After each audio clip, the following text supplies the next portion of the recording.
भारत देश में कल से नया कानून लागू हो गया है और इस कानून से क्या लाभ रहेगा और क्या नुकसान रहेगा। हमारे देश में नया कानून लागू हो गया है 1 जुलाई से और हमारे बीच में यहाँ पर न्याय के ज्ञाता high court advocate Virendra Sharma मौजूद है। हम उनसे चर्चा करेंगे कि सर जो नया कानून लागू हुआ है वो देश के लिए कितना लाभदायक होगा और किसके लिए नुकसानदायक रहेगा। देखिए, जब भी कानूनों में संशोधन किया जाता है तो उसका एकमात्र उद्देश्य राष्ट्रीय हित रहता है। दंड देना और न्याय करना दो बातों में बहुत महत्वपूर्ण अंतर है। पहले भारतीय दंड संहिता थी क्योंकि अंग्रेजों का काला कानून था। अब चूंकि प्रजातंत्र है, ये राष्ट्र आज़ादी की ओर अग्रसर हो गया, इसलिए भारतीय न्याय संहिता इसको शब्द दिया गया है। अब यहाँ न्याय के उद्देश्यों की पूर्ति के लिए जो है वो कानून में संशोधन किए गए। दो बातें बहुत महत्वपूर्ण है।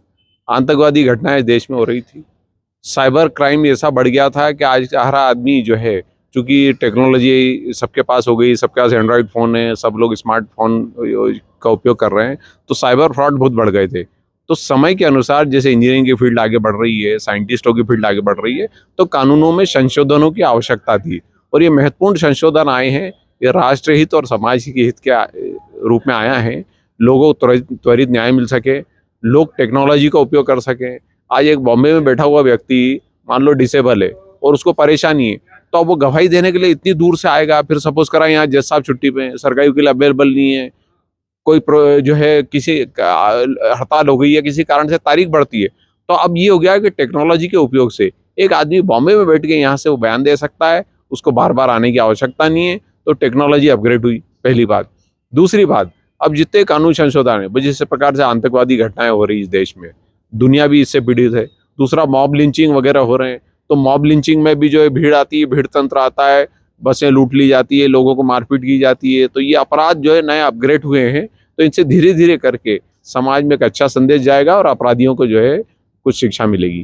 सर हमारे दर्शकों को और बताइए कि आईपीसी के स्थान पर आप बीएसएनए लागू होगा, आईपीसी के नाम से नहीं जाना जाएगा, ये क्या है? देखिए, पहले चूंकि भारतीय दंड संहिता थी जो 1860 में अंग्रेज लेके आए थे, ठीक है, समय समय पर संशोधन हुआ उसमें। अब उसको जो है वो न्याय संहिता के रूप में जो है 2023 में लाया गया है, जिसका नोटिफिकेशन आ गया था और अब 1 जुलाई से वो लागू हो गई। तो इसमें व्यापक स्तर पर संशोधन किए गए।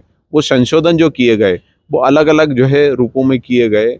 उसमें जो है चूंकि बहुत सारी जो डेफिनेशन क्लॉज थे वो सबको सेम रखा गया, पर अब क्या हो गया कि अब बेसिकली जो है वो रिफॉर्मेटिव थ्योरी और जो है वो डिटरेंट पनिशमेंट दोनों चीज़ों को समावेश किया गया।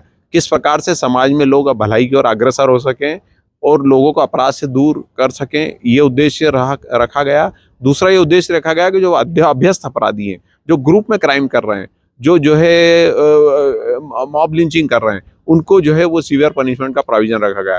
तीसरी महत्वपूर्ण